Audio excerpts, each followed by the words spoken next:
Değerli öğrencilerimiz, bugün tabii ki matematik bahsedeceğiz ve 7. sınıfın matematiği. 5. bölümün sonundayıq. Bir de 5. bölümün sonundaki dersini bahsedərək. O da mutabık şekillerdi. Ve 6. bölümün 1. dersine geçeceğiz ondan sonra. Şimdi mutabık şekillerde tabii ki bizim bugünkü dersi 6. dersimizdi. Mutabık şekiller nedir ve ne olduğunu bir bahsedərək. Ama ilk önce gerek bilahimiz mutabık şekillerde gerek kenarları eşit olsun ve bazı noktalarda açılarda eşit olur. Bir örnek alalım. Örnek 2. İki şeklimiz var. İki şekilde her ikisi üçgendir. Şimdi bu üçgenlerin karşı karşıya gelip ve her birisinin bir numarası var. Şurası 5 metre, 4 metre, 3 metre. Ve burası B, C, D. H ve Z. Şurası 5 metre, 3 metre, 4 metre. Sorumuz şu şekilde. Aşağıdaki üçgenin mutabık mı, mutabık değil mi? Nasıl bilir mutabıktır? Gerek eşit kenarlar olsun. Şimdi bu iki üçgene baksaq, dikkatle baksaq, bu yana eşittir şu yana. Yani burası 5 ise burası da 5'tir. Burası ki 90 derecedir. Burası da 90 derece. Bu dik olduğu zaman 4 metre, burası da 4 metre. O zaman 5 eşittir 5'e. 4 eşittir 4'e. Aynı zamanda bu yana ki 3 metredir. Eşittir şu yana 3 metredir. Bu bize ispatlar ki bu iki üçgen her ikisi mutabık olduğu. Şimdi biz genel olarak bunları anlattık ki mutabıklar 5 5 ile eşit, 4 4 ile eşit, 3 3 ile eşit. Matematiksel olarak nasıl anlatacağız bunları? Şimdi eğer desem 3 eşittir 3'e gerek ne diyeyim? Diyeyim DB ya da BD fark etmez. Eşittir neye? DB eşittir bu 3'e. 3'te nedir? H'den başları. Bu nokta H'dir. Şu noktaya kadar ki V'dir.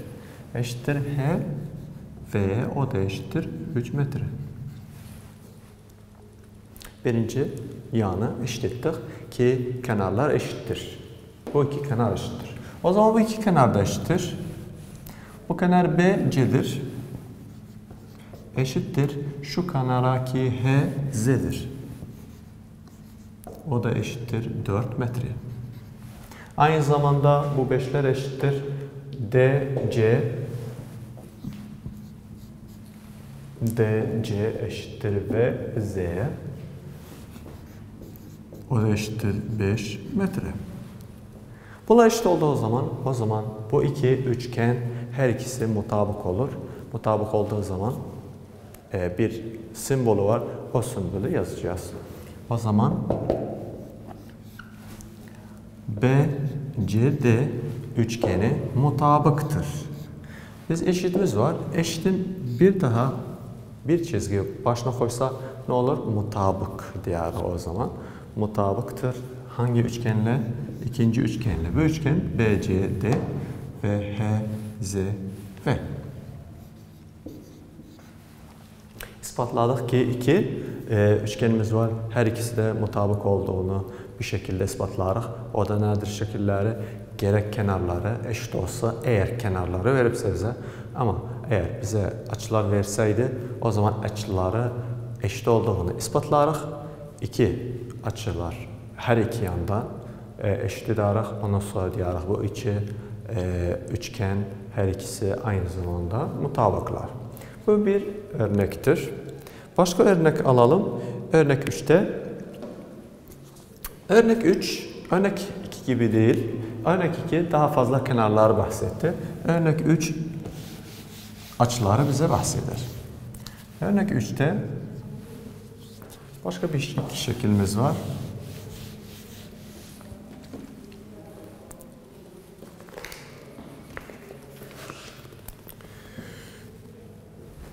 Şöyle bir şeklimiz var.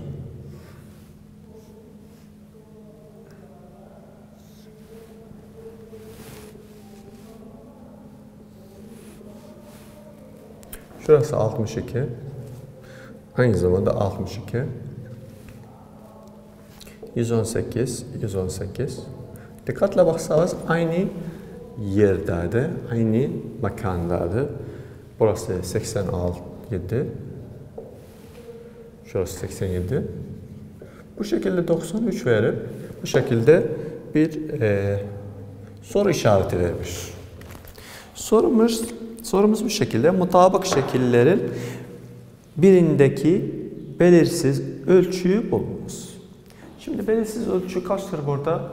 Yani şöyle baksa, dikkatle baksa 62, 62 var. Tabii bunların dereceleri var. Bu şekilde 62, 62, 87, 87, 118, 118. O zaman 93 derecedir. Burası da ne olur? Direkt 93 derece olur. Yani belirsiz ölçü eşittir 93 derece. Direkt 93 derece çıkar. Daha fazla bizim terkibimizin üstüne olur. Hangisi göstermeyip hangisi belirsiz değil, onu değer şeklinde başka bir şekilde çıkarır veya bir şekilde ki soru işareti bize verir. Başka soru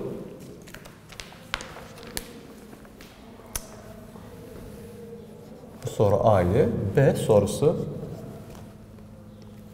Başka bir şeklimiz var. Şeklimiz bu şekilde. Burası 2. Burası 2. Burası 3. Şurası 5. Şurası 4. Aynı şekil ama düzenli şekilde. 4. 5. Soru işareti var. 2. 3. Ve bunları hepsi santimetredir. Yani 3 santimetre, santimetre bunları hepsi santimetredir. 3 santimetre, 4 santimetre, 5 santimetre. Şimdi bu soruda baksa, dikkatle baksa, iki şeklimiz var. İki şekilde de aynı şekildi ama birisi biraz yayılıp, biraz acra oldu. O zaman baksa buraya, burası 2, şurası 2, 2, 3, 4, 4, 5, 5. Burası belli değil. Şurası 2 olmalı. Lütfen öğrenciler bunları düzeltin. Burada 3 yazıp bunu 2 yapın ya da bunu 3 yapın. Eşit olsunlar diye. 2, 2. Burası kaçtır? Şimdi burası tam buraya benziyor. O zaman şurası 3 ise direkt bu kaç olur? Direkt burası da 3 olur. 3 santimetredir. Bunların mutabık şekiller dediğimiz zaman mutabık şekiller kenarları gerek eşit olsun. Yani hiçbir yolumuz olmaz ki kenarları gerek eşit olsun. Ya da açıları eşit olur. Yani burada 62, 62. 118, 118. 87, 87. 93 direkt burası da 93 olur. Şimdi başka soru alalım burada. Mutabık şekillerden alıştırmalara geçelim.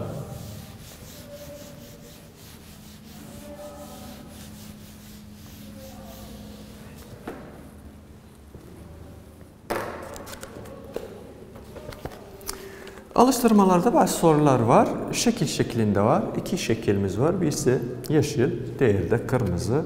Her ikisi mutabık şekiller çünkü aynı şekilleri var. Ama ceza matematiksel olarak iki soru alsa, bir soru alsa,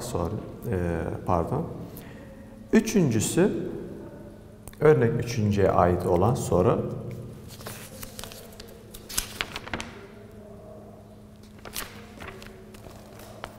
Altıncı soru. Şöyle bize anlatır.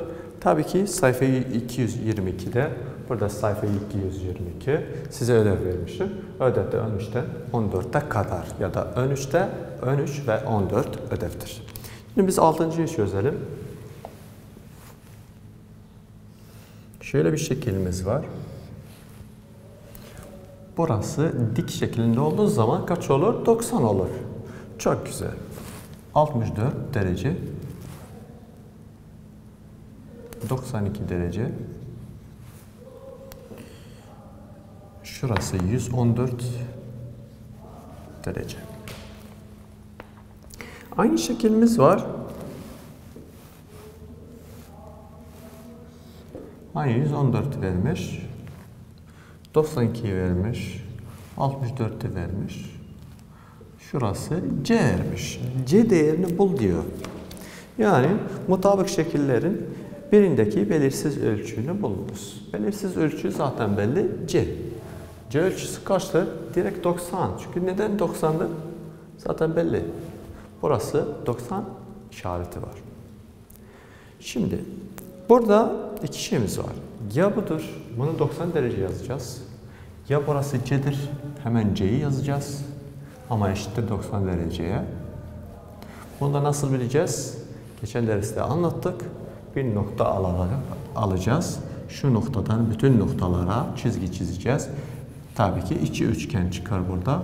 İçi üçgen çıktığı zaman 1, 2, 2'ni çarpı 180 yapacağız. O da 360 derece çıkar. Ondan sonra bunları toplayarak eşitleyerek 360 dereceye ve C değerini bulacağız. Ama burada zaten bellidir. Bu dik olduğu için 90 derecedir. O zaman eşittir C ve C eşittir 90 derece. Başka soru alsak, zaten size burada 13'ten 14'ü ödev vermişim. 13, 14 çok dikkat ile alın. Önemli sorulardan birileri var içinde. Zaten bunlar kenar ve açılara çok dikkat eder. Kenarları gerek eşit olsun ve açıları eşit olsun. İlk olarak mutabık şekilleri sona erdik. Şimdi paralel teorilere geçelim. Paralel teoriler 6. bölümün 1. dersi. Paralel teoriler genel olarak iki doğrusal nasıl paralel olur? Bunları anlatacağız. Eğer 3. doğrusalımız olsa 1. ile paralel olur mu olmaz mı? 2. ile paralel olur mu olmaz mı? Bunları teker teker anlatacağız. Ve eğer 2 doğrusalımız olsa, paralel olsa, 3. doğrusal dik olsa ne olacak? Bunları teker teker şimdi anlatacağız.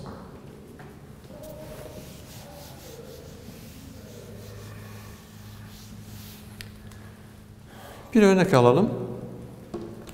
Paralel ve dikey doğrusallar üstüne. Şimdi bir şeklimiz var burada.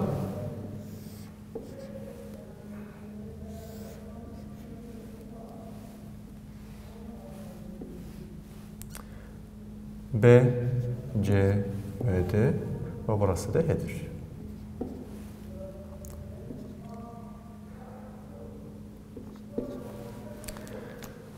Şimdi şu soruda örnek 1. Şöyle bir şeyimiz var. Yandaki yarası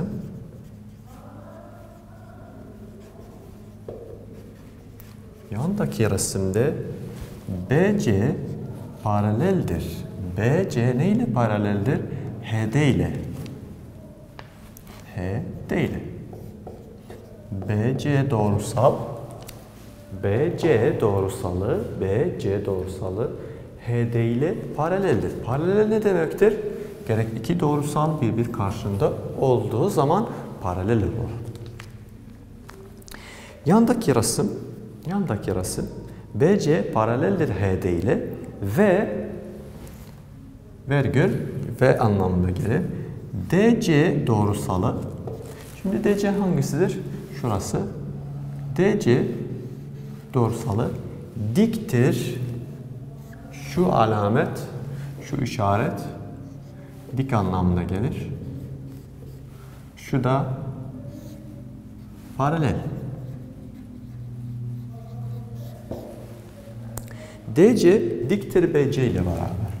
BC ile nedir? Diktir. Şimdi DC hangisi üstüne diktir? Dikkatle bakalım.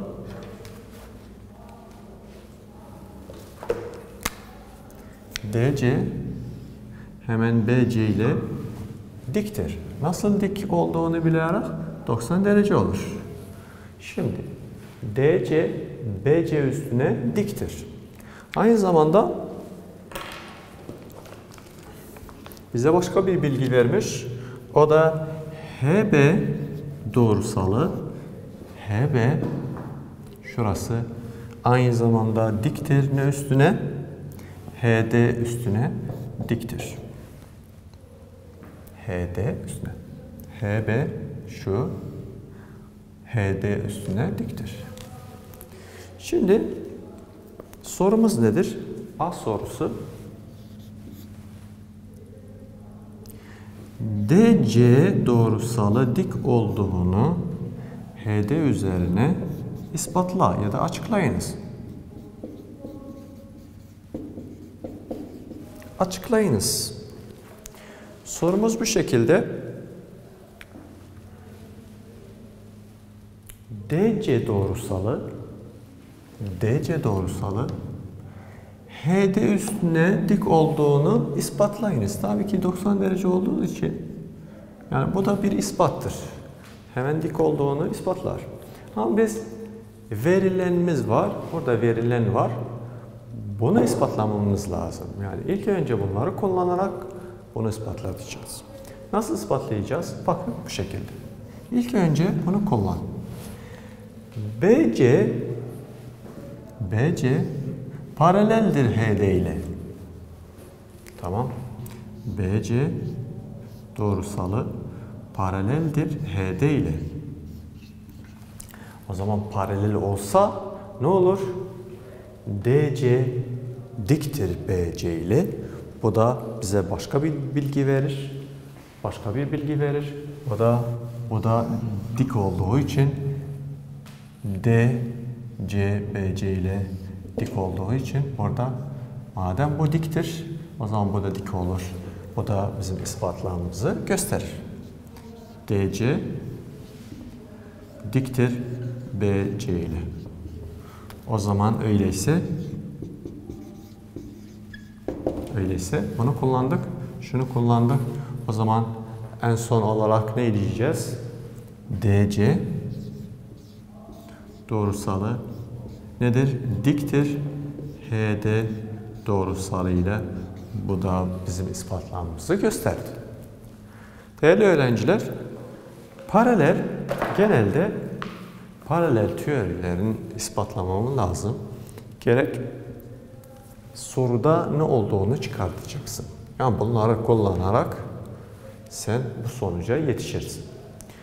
Şimdi başka örneğe geçelim. Örnek 2. Örnek 2'de başka bir şekilimiz var. O başka şekilde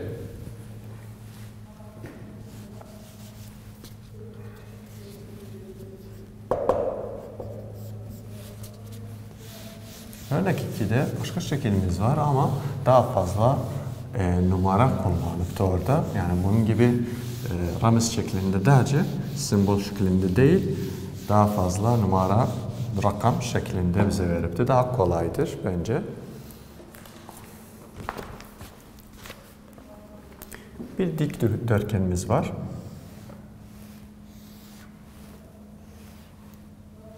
Dikdörtgen içinde H, D noktası var. B, C noktası var.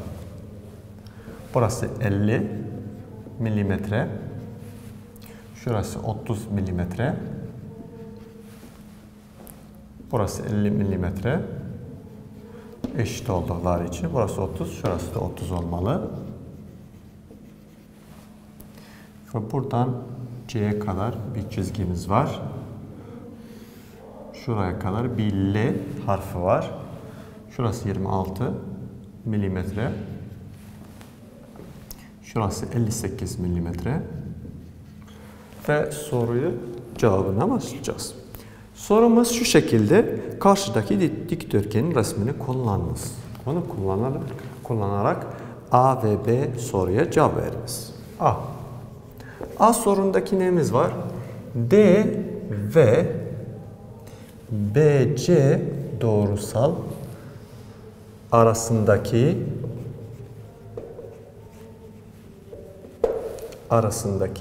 mesafeyi bulunuz.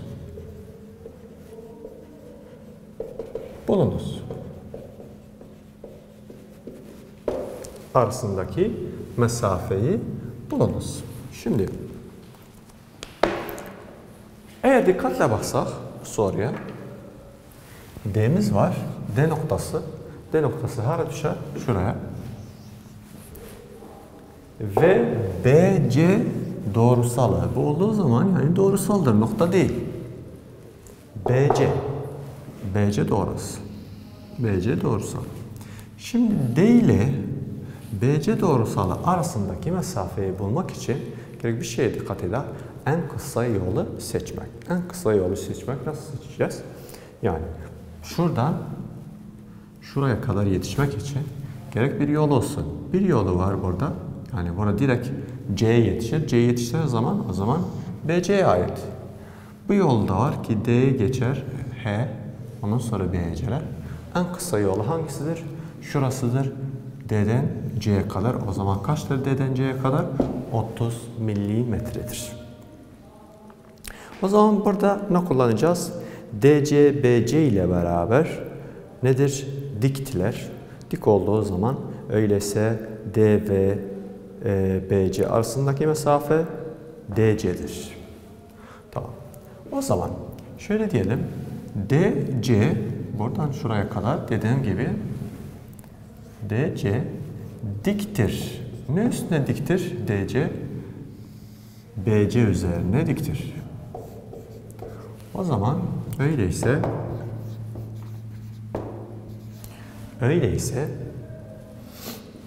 D ve BC doğrusal arasındaki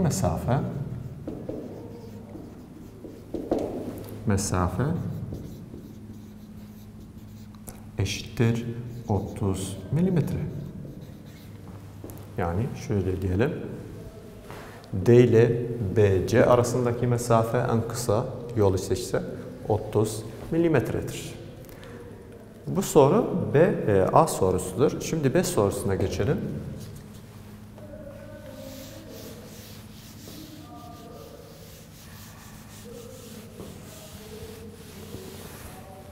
B sorusu şöyle bir sorumuz var. B ve HC arasındaki mesafeyi bulunuz. B ve HC arasındaki mesafeyi bulunuz ya da belirleyiniz. Fark etmez. Bulunuz. Şöyle bir sorumuz var. B ile ve HC arasındaki mesafe. Şimdi dikkatle bakın. B noktası. Yani B dediği zaman noktadır. Ama şu işaret üstünde olsun ve iki harfimiz olduğu zaman o da doğrusal. HC doğrusal. Şimdi B nerede? B şurada.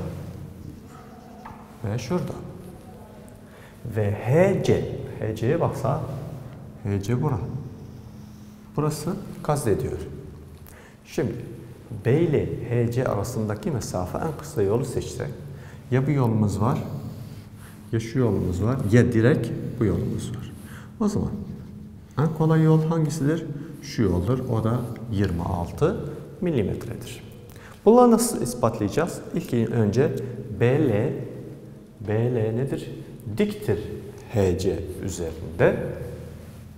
BL doğrusalı diktir HC doğrusalı üzerinde. Öyleyse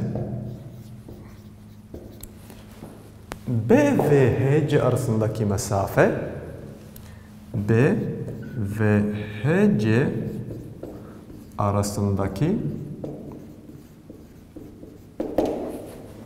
mesafe kaçtır? 26 milimetredir. 26 milimetredir. B ve HC arasındaki mesafe şurasıdır. Bu B'den, şu B'den şuraya kadar en kısa yolu budur. Zaten bu da vermiş bize 26 milimetre. Burada değerli öğrenciler dikkatli ele alın. Kitapta belki vermemiş, şekilde yazmamış. Siz yazın kitabınızda. Burası 26 milimetredir. O zaman eşittir 26 milimetre.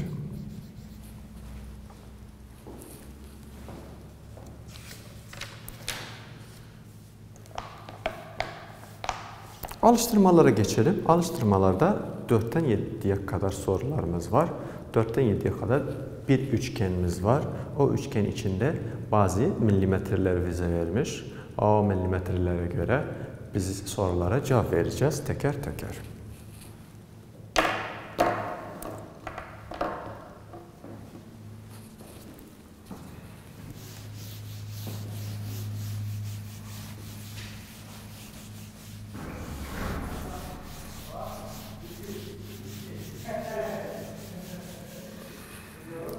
Şöyle bir şeyimiz var, bir üçgenimiz var. Bu üçgen içinde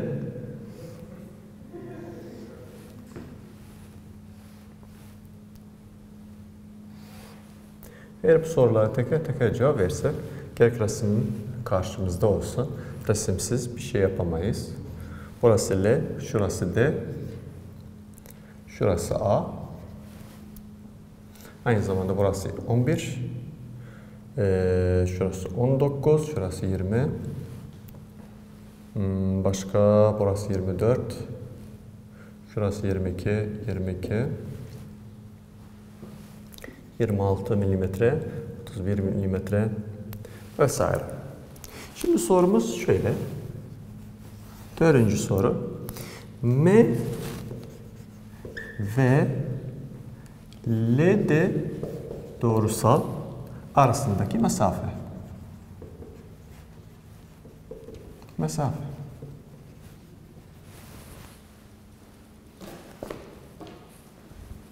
Şimdi M ile ve LD arasındaki mesafe. M'yi bulsak ilk önce. M şurada. Ve LD arasındaki mesafe. Şuraya baksak bu mesafe var. Şu var. Şurası var. Ama en kısası hangisidir? 24'tür. O zaman 24 milimetredir. 5. soru.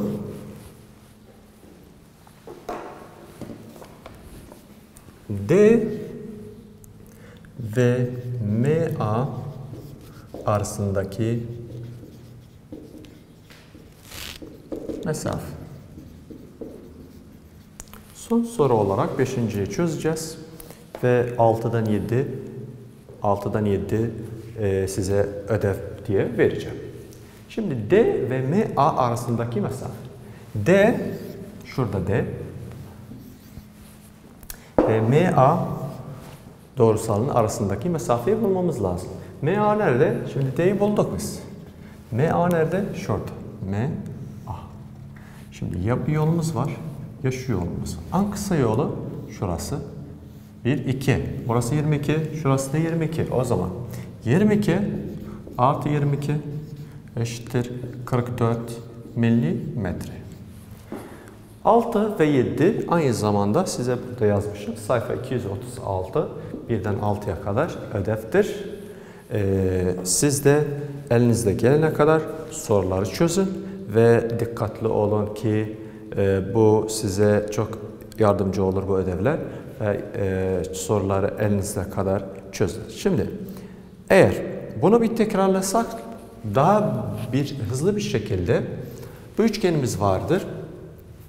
Şurası 26, 24 ve 31, 20. Şurası 11, şurası 22, 22. Sorumuz şu şekilde. M ve LD, şurası LD arasındaki mesafe. Şu mesafe var, burası var, burası. Ama en kısa yolunu seçsek, burası da en kısa yolu 24 santimetre ya da milimetre diye seçtik. Beşincisi D ve MA arasındaki mesafe. D ve A arasındaki mesafe. Ya bu mesafe var ya şu var. Burasına baksa 20, 31 ile beraber daha uzun bir mesafedir. Daha kısa mesafe seçsek 22, 22 ile var. O zaman 22 ile toplasa 24, 44 milimetre olur. Bugünkü dersimiz sona erdi. Paralel teoriler bitirdik ve son olarak size başka bir derste görüşmek üzere. Çok teşekkür ederim. Sağ olun. Teşekkürler.